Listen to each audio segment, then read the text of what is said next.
तुझा मुलगा, बघ तुझी आई. आणि हा शब्द घेऊन येत आहेत सिस्टर आशा पाटोळे.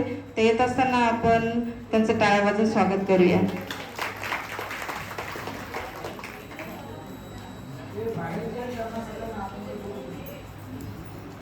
बाहेर जेवढे असतील सगळे आतमध्ये येऊया आणि आपण देवाच्या वचनाला आदर देऊया आणि आपण ऐकूया. बहीण भाऊ लहान लेकरं जे कोणी असतील सगळे आतमध्ये येऊया. हालेलुया. प्रथमतः देवाच्या नावाला धन्यवाद देते. त्याने मला ही संधी दिली त्याबद्दल आभार मानते. आणि बाळासाहेबांचे सुद्धा आभार मानते की त्यांनी मला चान्स दिला. माझा शब्द आहे तिसरा. ज्यावेळेस येशू ख्रिस्ताने क्रुसावरती शब्द उद्गारले त्यातला तिसरा शब्द, बाई हा तुझा मुलगा आणि ही तुझी आई. आपण वचन वाचूया योहानाचा 19 अध्याय आणि 26 आणि 27 वचन.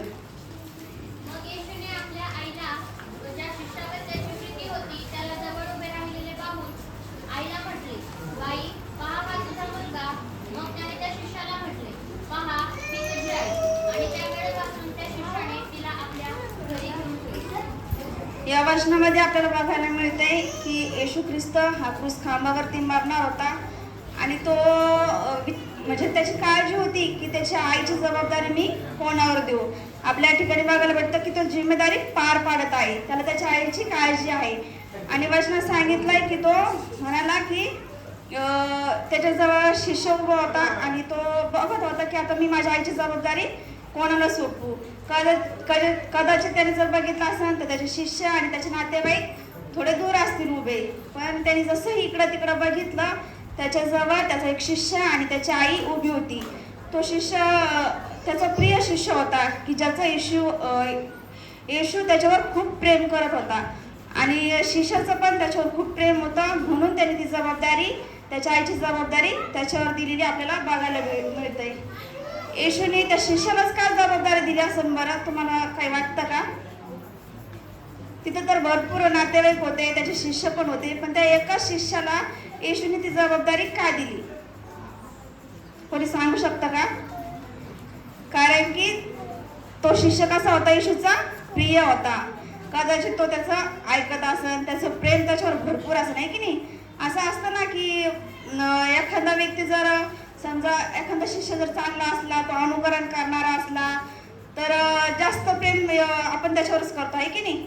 तर त्या वचनामध्ये आपल्याला पाहायला भेटते की येशूचं त्या शिष्यावर खूप प्रेम होतं, म्हणून ती जबाबदारी त्याने त्या शिष्याला सोपवली.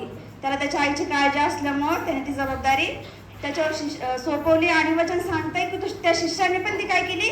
पार पाडली. वचन सांगते तो त्याच्या आईला त्याच्या घरी घेऊन गेला आहे की नाही. त्या ठिकाणी तो म्हटला नाही की नाही मी जबाबदारी स्वीकारत नाही, मला नको सांगू, तू दुसऱ्यांना सांग. असं केलं का त्यांनी?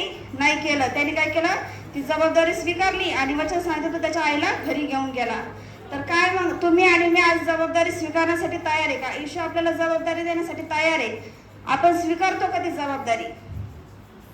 कधी केला का आपण विचार की नाही येशू तुम्हाला जबाबदारी दी, मी ती स्वीकारण्यासाठी तयार आहे म्हणून? केलं का कोणी असं? केलं असेल तर हात वर करा, सांगा. नाही की नाही. पण त्या ठिकाणी आपल्याला बघायला भेटतंय की त्या शिष्याने त्याची जबाबदारी पार पाडली. आज तुमची आणि माझी पण तीच वेळ आहे. आपल्याला म्हणायचंय की येशू तू आमच्यावर जबाबदारी दी, आम्ही ती स्वीकारण्यासाठी तयार आहोत. आणि मी वचन वाचत असताना मला त्या ठिकाणी गोष्ट बघायला भेटली की येशूने त्या शिष्यालाच का जबाबदारी दिली? कारण की त्याचे नातेवाईक पण तिथे होते ना. ती जबाबदारी का त्यांनी नातेवाईकाला दिली नाही बरं? असं कोणाच्या मनात विचार आला का की येशूने ती जबाबदारी त्या शिष्यालाच का दिली असेल म्हणून? आला का? तर मग आपण वचन वाचूया. एक मिनिट.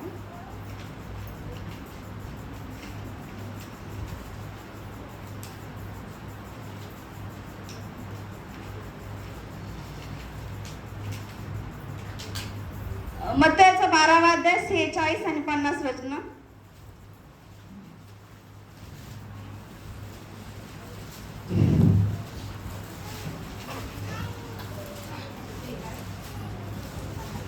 पर्यंत. मग लोक समुदायाबरोबर बोलत असता पहा त्याची आई व त्याचे भाऊ त्याच्याबरोबर बोलण्यासाठी बाहेर उभे राहिले होते. तेव्हा कोणी एकाने त्याला सांगितले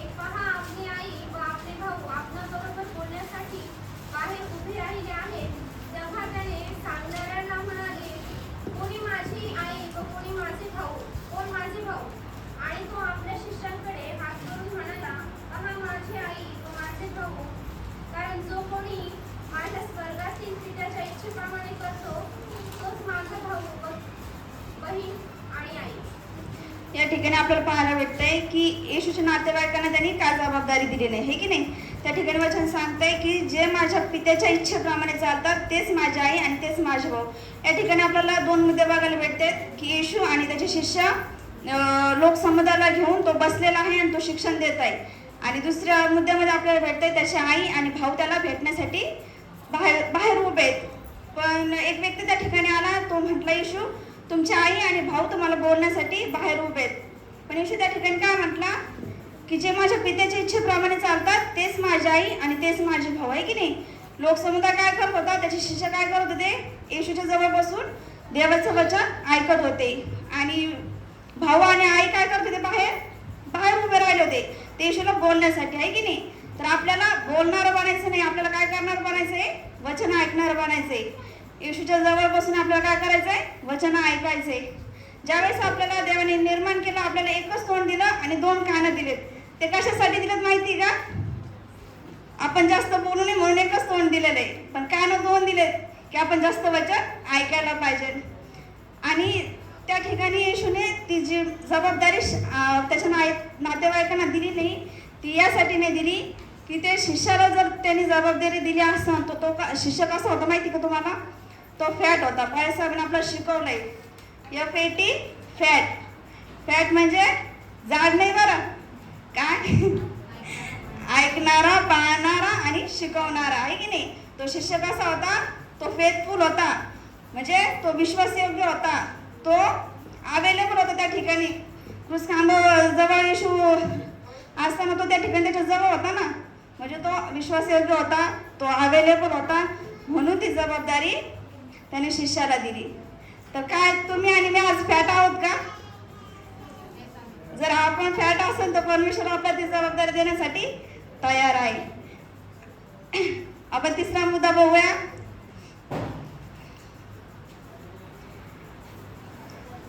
तसेच एक जबाबदारी येशूने ती जे खरे नातेवाईक आहेत त्यांना ती जबाबदारी यासाठी नाही दिली की जे त्याचं वचन ऐकते, त्याच्या इच्छेप्रमाणे चालते, त्यांना ती जबाबदारी देण्यासाठी परमेश्वर तयार आहे.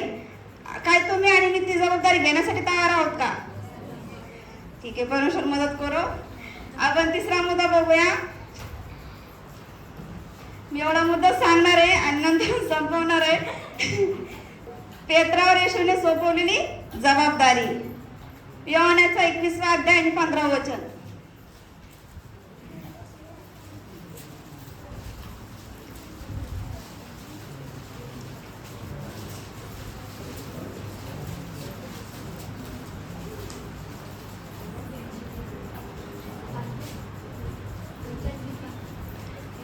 योहानाचा 21वा अध्याय 15वे वचन. त्यांची न्याहारी झाल्यावर येशूने शिमोन पेत्राला म्हटले, योहानाचा पुत्र शिमोना, त्यांच्यापेक्षा तू माझ्यावर अधिक प्रीती करतोस काय? तो त्याला म्हणाला, होय प्रभू, आपणावर मी प्रेम करतो हे आपणाला ठाऊक आहे. त्याने त्याला म्हटले, माझी कोकरे चाल. या वचनामध्ये आपल्याला बघायला मिळते जसंही येशू क्रूसखांबावरती मरण पावला आणि मरण पावल्याच्या नंतर शिष्य कुठे दिसले, ते त्याच्या कामधंद्याला, व्यवसायाला त्यांनी सुरुवात केली. आणि व्यवसायाला सुरुवात केली असताना परमेश्वर जेव्हा 3ऱ्यांदा प्रगट झाला त्यावेळेस शिष्य कुठे दिसले तुम्हाला माहिती का? कामधंदा करण्यासाठी होते, पण कुठं होते? त्याचे शिष्य पेत्र आहे ना, माशा धरण्यासाठी गेला होता आणि तिथं येशू प्रगट झाला. त्यांनी बघितलं की पेत्र माशा धरत आहे, पण त्या ठिकाणी वाचनात सांगितलंय की त्यांनी रात्रभर कष्ट केले, त्याला काहीच मिळालं नाही. आणि येशूने त्या ठिकाणी येऊन त्याला सांगितलं की पेत्र, तू या ठिकाणी जाळे टाक. आणि वचन सांगतात पेत्राने त्याचं ऐकलं आणि त्या ठिकाणी जाळे टाकले. आणि जाळे टाकल्याच्या नंतर पाहायला मिळालं की इतक्या काही माशा लागल्या, जे रात्रभर त्यांनी कष्ट केले होते त्याच्यानंतर त्याला भरपूर अशा माशा त्या ठिकाणी भेटल्या. आणि वचन सांगते की इतक्या माशा लागल्या की 2 नाव भरून माशा त्याला ते सापडल्या. जर 2 नाव भरून माशा त्याला भेटल्यात आणि येशू त्याला म्हणत आहे की पेत्रा, तू या सगळ्यापेक्षा जर माझ्यावर प्रीती करतोस काय, जास्त प्रेम करतोस काय, तर मग माझे मेंढरे चाल. जर त्या ठिकाणी आपण जर असतो आणि एवढ्या मोठ्या जर माशा बघितल्या असत्या तर आपण काय विचार केला असता, काय केला असता बरं?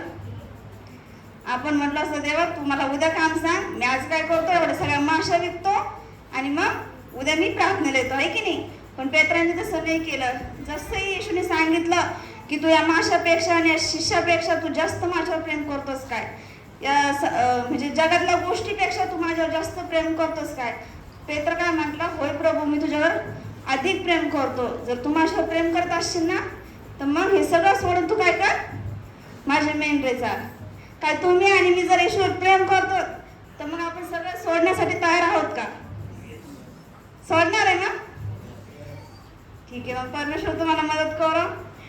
आणि सगळ्याचे आभार मानते, त्याने मला चान्स दिला. थँक्यू.